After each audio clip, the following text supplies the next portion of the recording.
Solving systems of equations using the elimination method, part 1. In order to solve a system using the elimination method, you have to follow these 5 steps. So the first one is to have additive inverse terms. Then you add the system together, solve for that variable, substitute that value into an original equation, and then solve for the second variable. Here's our first system. You'll notice that we have additive inverses with the x terms. That means when we add these two sentences together, these two will create a 0. We're not going to write it, we're just going to eliminate it. Now I can add the y terms and the constant terms. I'm going to use my property of equality here, division property of equality, to isolate my letter y. I have found my first solution. Now I'm going to go back to the original equation, and I'm going to choose the first one. It doesn't matter which equation you choose. When I rewrite the equation, I need to erase and replace the letter that I have a substitute for. I know that y can also be written as a -1. So I'm going to erase the letter y, and I'm going to replace it with a -1. Now when I go to rewrite my sentence, I can distribute or multiply 8 times -1. Giving me a negative or -8 is still equal to 20. Now I'm going to use my addition property of equality to add 8 to both sides to help me isolate my letter x. My division property of equality will clear this coefficient, and now I have my final answer, that x is equal to 7.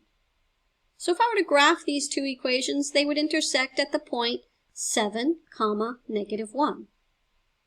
The final thing we can do is use a check step to make sure that our answers are correct. A check step is when you take your original equations, both of them, and rewrite them without the variables. So instead of the letters x and y, I will replace them with the values I found. X is 7, y is -1. When I compute this math, 28 minus 8, I get a true sentence. And the same thing will happen with my second equation, hopefully. When I erase and replace my letters x and y with the appropriate numbers and get -28 minus 2, I get -30, and that is a true statement. Let's try this again. I have additive inverses with my y term this time. -1y and +1y make 0.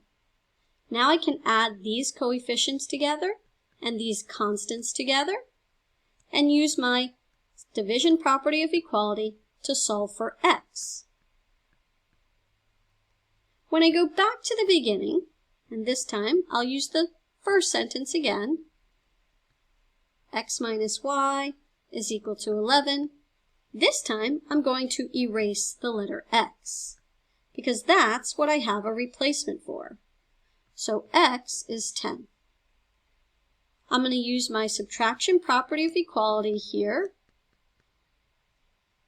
to isolate the letter y, and you'll notice my letter y has a negative sign. And I can't stop here, so I've got to divide by that invisible -1 coefficient. So now I have found my two variable solutions. So x is 10 and y is -1.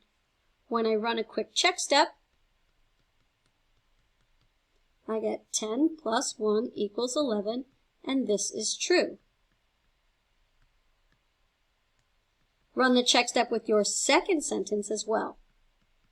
X is 10, y is -1, and I get 20 minus 1, and this is also true. One last time.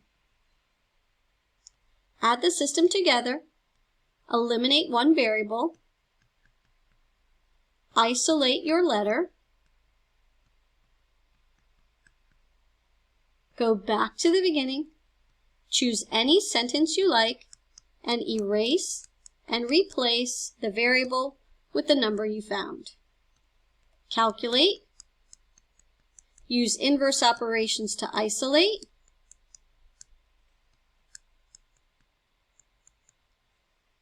and solve for your final variable.